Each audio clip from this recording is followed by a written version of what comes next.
Ça s'appelle une bouffée délirante dans le métier psychiatrique. Et quand quelqu'un a une bouffée délirante, vous savez ce qu'on fait quand il est sorti de la bouffée délirante?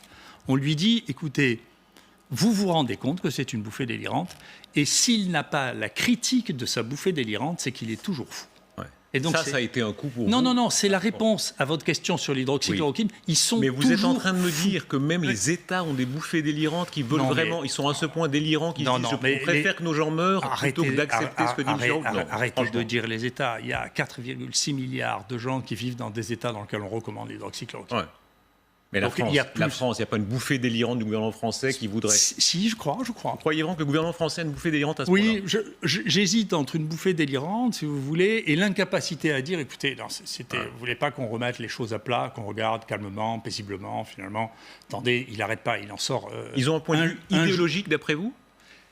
Je ne sais pas. Au départ, certainement, il y avait un point de vue idéologique des gens qui disent, écoutez, il y a une maladie nouvelle, c'est un médicament nouveau qui va marcher, ce n'est pas un truc qui a 70 ans, vous nous racontez les balivernes.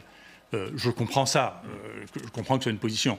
Regardez vous-même, comment se fait-il que le seul médicament qui a été arrêté en cours de route alors qu'on n'avait pas validé, c'est l'hydroxychloroquine? Ils n'ont pas fini l'étude dessus, ils ont arrêté.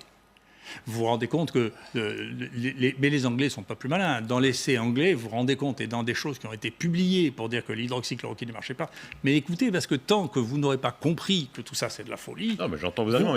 Non, mais attendez, laissez-moi terminer. Professeur, vous comprenez bien que ceux qui vous écoutent, beaucoup se disent que le fou, c'est pas eux, c'est lui. Parce que dire qu'un gouvernement, encore une fois, pardon, mais préfère laisser mourir ces gens parce qu'il a une bouffée délirante plutôt que d'admettre que ça marche, c'est pas possible.